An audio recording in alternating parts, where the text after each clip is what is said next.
একটি ভিডিও আপনারা দেখছেন সোশ্যাল মিডিয়া খুব ভাইরাল হচ্ছে। এই ভদ্রলোক, এনার নাম হচ্ছে আব্দুর রহমান, আইপিএস অফিসার, মহারাষ্ট্রের। সরকারি বিভিন্ন ষড়যন্ত্রগুলো ইনি খুব সচক্ষে দেখেছেন, উপলব্ধি করেছেন। সেই জায়গা থেকে তিনি ব্যাখ্যা করেছেন কীভাবে আধার কার্ডের মাধ্যমে, কীভাবে ধর্মের মাধ্যমে, কীভাবে জাতপাতের মাধ্যমে, ঘৃণার মাধ্যমে দেশটাকে ধ্বংস করছে বিজেপি আরএসএস। বিজেপি আরএসএস সম্পর্কে এর থেকে তথ্যবহুল, বাস্তব অভিজ্ঞতা সম্পন্ন বক্তব্য এর আগে আমি শুনিনি। প্রত্যেকে শুনুন এবং ব্যাপক শেয়ার করুন। আর আমার চ্যানেল বং নিউজ লাইভ অবশ্যই সাবস্ক্রাইব করুন। इस्लाम इजाजत देता है कि घर से बाहर निकलो, आग को बुझाओ, हर आदमी अपना आधार कार्ड सही तरीके से बनवाए। ये मत मानिए कि सिर्फ मुसलमान टारगेट है। मुसलमान तो पहला टारगेट, दूसरा टारगेट दलित है, तीसरा टारगेट ट्राइबल है, चौथा टारगेट ओबीसी है, पांचवा टारगेट गरीब है, और आखिरी जो मुद्दा है वो ये है कि कैसे इस देश में मनुस्मृति लाया जाए और सारे लोगों को पढ़ाई से रोका जाए और इनके शासन को सदियों सदियों तक जारी किया जाए। ये मुद्दा है। एक्शन क्या होना चाहिए? प्लानिंग ये है कि जिस तरह से इन्होंने मास डिसइंफ्रेंच करने की आपको कोशिश की है, आप अपने को इनफ्रेंचाइज करने की कोशिश कीजिए। कैसे इनफ्रेंचाइज करेंगे?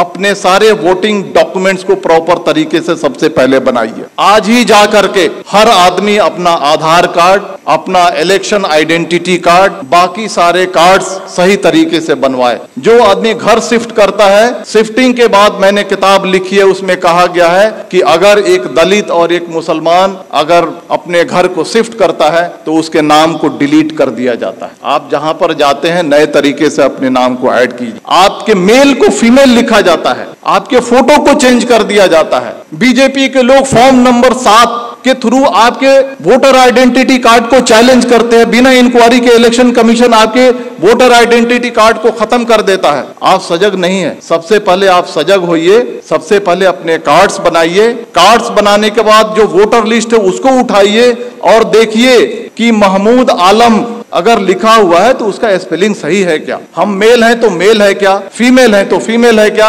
हमारा फोटोग्राफ है क्या? इन सारी चीजों को इंश्योर कीजिए और इंश्योर करने के बाद आप यूनाइट होइए। और यूनाइट होने के बाद जिस तरह से इलेक्टोरिकली ये सरकार आपके सर पे बैठी है, उसी तरह से इलेक्टोरिकली इस सरकार को उठा के फेंक दीजिए। जिन लोगों ने कहा था माइनॉरिटीज, मुस्लिम्स, क्रिश्चियन, सिख, बौद्ध, जैन, पारसी 19.6% है, लगभग 20% है। दलित 16.5% है, कितना हो गया? 36.5%। ट्राइबल 8.5% है, कितना हो गया?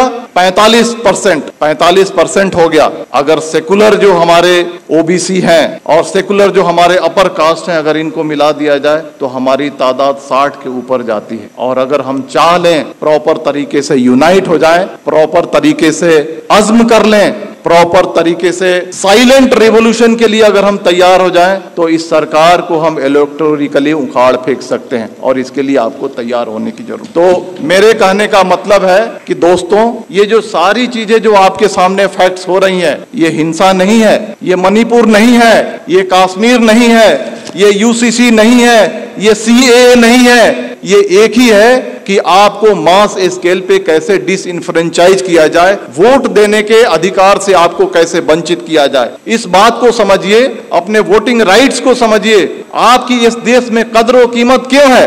क्योंकि आप वोट देते हैं। जिस दिन आपके वोटिंग राइट को खत्म कर दिया जाएगा, आप कीड़े मकोड़े हो जाएंगे। चाहे वो कोई भी समाज हो, चाहे वो दलित समाज हो, ट्राइबल समाज हो या माइनॉरिटी का समाज हो। अपने राइट्स को समझिए, अपने डॉक्यूमेंट्स को बनाइए।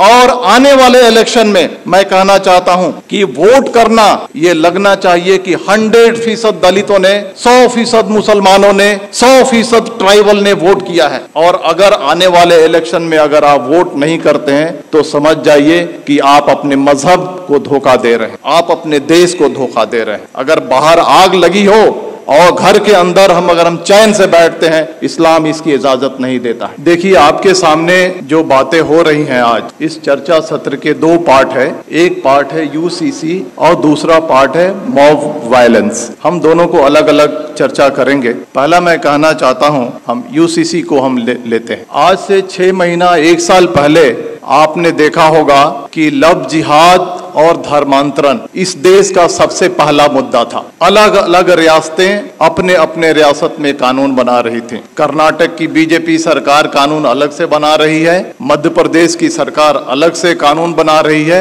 हरियाणा की खट्टर सरकार अलग से कानून बना रही है, धामी सरकार अलग से कानून बना रही है, योगी सरकार अलग से कानून बना रही है। मैं आपको कहना चाहता हूं कि हिंदू, मुसलमान, सिख, ईसाई ये सारे राष्ट्रीय स्तर के मजहब हैं भारत में। अगर एक मजहब से धर्मांतरण करके अगर कोई दूसरे मजहब में जाता है, अगर सरकार को लगता है तो ये राष्ट्रीय समस्या होनी चाहिए, तो सरकार एक कानून बना करके इस समस्या को हल क्यों नहीं करती है? मल्टीपल स्टेट्स में मल्टीपल कानून क्यों बनते हैं? सरकार का मकसद है कि लव जिहाद और धर्मांतरण के जरिए जो हमारा जो सामाजिक स्पेस है उसको कम्युनलाइज किया जाए और जो इलेक्शन का जो माहौल है उसको पोलराइज किया जाए और पॉलिटिकल बेनिफिट उठाया जाए। तो बीजेपी का जो एजेंडा है, चाहे वो लव जिहाद हो, धर्मांतरण हो या 2014 से लेकर के आज तक के जो भी फंडामेंटल चेंजेज आए हैं, ये पॉलिटिकल प्रोजेक्ट है। पॉलिटिकल प्रोजेक्ट किस लिए है? To gain political benefit. उसी तरह से यूसीसी आ रहा है। अगर सरकार को लगता है कि यूसीसी आनी चाहिए और राष्ट्रीय समस्या है,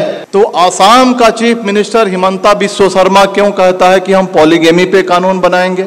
धामी सरकार उत्तराखंड का क्यों कहता है हम यूसीसी पे ड्राफ्ट लेकर के आएंगे? आप देखिएगा मेरी बात, यू मार्क माई वर्ड, कुछ दिन के बाद योगी सरकार अलग ड्राफ्ट लेकर के आएगी, कुछ दिन के बाद मध्य प्रदेश की शिवराज सरकार अलग ड्राफ्ट लेकर के आएगी। और इसका मकसद है कि ये उनका पॉलिटिकल प्रोजेक्ट है। और पॉलिटिकल प्रोजेक्ट किस लिए है? समाज को पोलराइज करने के लिए। अब सवाल उठता है कि इसका मकसद समाज को पोलराइज करने के लिए है, तो हमें क्या करना चाहिए? जहां तक यूसीसी का सवाल है, बड़े बड़े वक्ता, बड़े बड़े दानिश्वर कहते हैं सबसे ज्यादा जो नुकसान होगा वो क्रिश्चियंस को होगा, सिख को होगा, ट्राइबल्स को होगा, दलित को होगा। हमारी जिम्मेदारी है, सरकार देखिए 2014 से लेकर के आज तक जो चाहती है वो करते आई है। अगर वो चाहेगी कि यूसीसी लाएं तो हम रोक नहीं सकते हैं, लेकिन हम जो कॉन्स्टिट्यूएंट्स जो उनको वोट करते हैं उनको ये एजुकेट कम से कम कर सकते हैं कि ये जो है आपको बर्बाद करने के लिए लाया जा रहा है। इसके कॉन्स्टिट्यूएंट्स कौन है? ट्राइबल्स हैं, दलित हैं, मुस्लिम्स हैं, अदर माइनॉरिटीज हैं। इन सब को हमको एजुकेट करना है कि आपके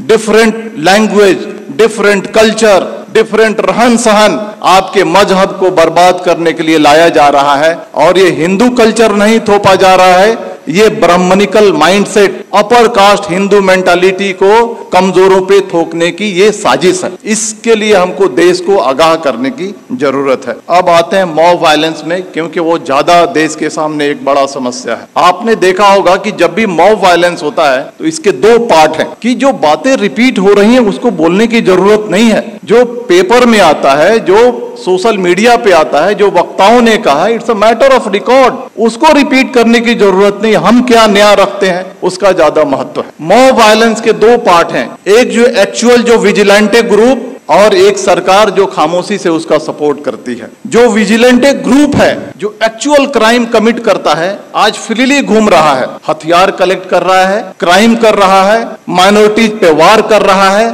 और उसको कोई छेड़ने वाला, कोई अरेस्ट करने वाला नहीं है। दूसरा जो पार्ट है आज की सरकार कितनी भी मॉब लिंचिंग हो जाए, मणिपुर हो जाए, नू हो जाए, पुन्हाना हो जाए, झिरका हो जाए, ट्रेन में फायरिंग हो जाए, दंगे हो जाए, सरकार जबान नहीं खोलने वाली है। सरकार चुप है। सरकार इज मेंटेनिंग साइलेंस। और साइलेंस को क्या कहा जाता है? साइलेंस को, खामोशी को रजामंदी कहा जाता है। सरकार वायलेंस को रजामंदी दे रही है। सरकार रजामंद है कि वायलेंस किया जाए। इसके दो पार्ट हैं, जो विजिलेंटे ग्रुप हैं और जो सरकार है, इनके मोटिव में फर्क है। जो विजिलेंटे ग्रुप है उनका मोटिव है कि हम जो कमजोर हैं उन पे हमला कर रहे हैं, उनको सबक सिखा रहे हैं, उनको तकलीफ में डाल रहे हैं और बहुत खुश हैं कि तारीख में इन्हें हमको सताया था। ये बात सही है या गलत, इसकी अलग चर्चा की विषय है, लेकिन इन्होंने हमें तारीख में हमको तकलीफ दी थी, आज हम इनको तकलीफ दे रहे हैं। वो खुश है। वो इलिटरेट, कम पढ़ा लिखा आदमी जो विजिलेंटे ग्रुप है खुश है। लेकिन जो सरकार, जो ऑर्गेनाइजेशन आरएसएस इस देश को चला रही है, उनका जो एजेंडा है वो एजेंडा बिल्कुल ही अलग है। वो एजेंडा है मास डिसइनफ्रेंचाइजमेंट की, यानी मास स्केल पे आपको वोट देने से वंचित किया जाए। इसको मैं समझाऊंगा, आप मुत्तफिक नहीं होंगे मेरी बातों से, लेकिन मैं समझाऊंगा। 19वीं सदी में सदर्न अमेरिका में gym crow system of mass disenfranchisement लागू किया गया था। कोर्ट ने भी इसकी इजाजत दी थी। यह क्या है कि छोटे मोटे क्राइम में आपको पनिशमेंट हो जाए, किसी तरह की आपने अनुशासनहीनता कर दी, किसी तरह से आपने अपने लाइफ को थोड़ा सा डेविएट कर लिया, इन सारे मुद्दों पे आपको वोट देने की राइट को छीन लिया जाएगा। This is the gym crow system of mass disenfranchisement. वही सिस्टम सरकार धीरे धीरे इस देश में लागू करना चाहती है। चाहे वो कश्मीर का मुद्दा हो, चाहे वो मणिपुर का मुद्दा हो, चाहे वो बुलडोजर का मुद्दा हो, चाहे वो सीएए का मुद्दा हो, चाहे वो यूसीसी का मुद्दा हो, ये 5 चीजें मैंने आपके सामने रखी हैं। ये पांचों जो मुद्दे हैं, these are basically hidden agenda of mass disenfranchisement। कैसे कश्मीर से 370 हटाया गया, मोटिव ये है, उद्देश्य ये है कि वहां के पॉपुलेशन को ऑल्टर किया जाए, डेमोग्राफी को ऑल्टर किया जाए। जो मुसलमान चीफ मिनिस्टर बनता है उसको हटा करके अपर कास्ट बनिया या ब्राह्मण या राजपूत वहां पे चीफ मिनिस्टर बैठाया जाए। मणिपुर का जो मामला है, मणिपुर के मामले को हद से ज्यादा तूल इसलिए दिया जा रहा है, सरकार खामोश है, कि वहां के डेमोग्राफी को चेंज किया जाए और वहां के जो लोग हैं जो वोट करते हैं उनको रोका जाए और बीजेपी के रास्ते को साफ किया जाए। बुलडोजर जो चलाया जाता है, बुलडोजर चलाने के बाद आपका घर खत्म हो जाता है, आपकी पहचान खत्म हो जाती है, आप अपना वोटर आईडी कार्ड नहीं बना सकते हैं, आप बहुत सारी चीजों से वंचित हो जाते हैं। आप ये जो बुलडोजर चलाया जा रहा है, it's a part of disenfranchisement. CAA जो आया था, आपने देखा ना कि एनआरसी करेंगे फिर सीएए को लागू करेंगे, करोड़ों करोड़ों की तादाद में मुसलमानों को डिसइनफ्रेंच करने की ये साजिश थी। यूसीसी जो लाया जा रहा है, छोटे छोटे सिविल मैटर्स को कैसे उसको पनिश करके और उस पनिशमेंट को आधार बना करके आपके वोटिंग राइट्स को छीना जाएगा। आज आपने देखा ना, एक डिफेमेशन केस को आधार बना करके एक राष्ट्रीय पार्टी के बड़े नेता के जब उसके सदस्यता को खत्म किया जा रहा, छीना जा रहा है, तो आपकी वोटिंग राइट्स कोई बड़ी चीज नहीं है। तो ये जो चीजें जो हमारे सामने हो रही हैं, ये आपके वोटिंग राइट्स को खत्म करने की है। लेकिन बहुत अफसोस की बात है कि ठीक है बीजेपी के रियासतों में ये हो रहा है, लेकिन कांग्रेस रूल्ड स्टेट्स हैं, रीजनल पार्टी रूल्ड स्टेट्स हैं, ओबीसी बेस की जो पार्टियां वो सरकार में है, जैसे बिहार है वहां पे हैं। लेकिन जब ये कम्युनल एलिमेंट्स कमजोरों पे, दलितों पे, मुसलमानों पे, अदर माइनॉरिटीज पे, ट्राइबल्स पे अत्याचार करती हैं, तो वैसी कार्रवाई नहीं करती हैं जैसी होनी चाहिए। ये बहुत अफसोस की बात। आग बुझाने का यही तरीका है कि अपने अधिकार को समझो। ये नहीं कि हम तफरीह पे निकल गए, ये नहीं कि हम बिहार के हैं तो हम बॉम्बे में हैं तो हम वोट नहीं करेंगे। 10-10 हजार रुपए खर्च करो, फ्लाइट से जाओ, 1 महीना की तनख्वाह को अपने खर्च करो, लेकिन जहां पे तुम्हारा वोट है वहां पर जाकर के 100% ऐसा रिकॉर्ड होना चाहिए, हिस्ट्री में ये बात आनी चाहिए कि आने वाले इलेक्शन में जितने जो कमजोर तबके थे भारत के, उन्होंने 100% वोटिंग की, और तभी जाकर के ये देश बचेगा। इतनी ही बात करके मैं अपनी बात खत्म करता हूं। धन्यवाद। जय भारत, जय हिंद।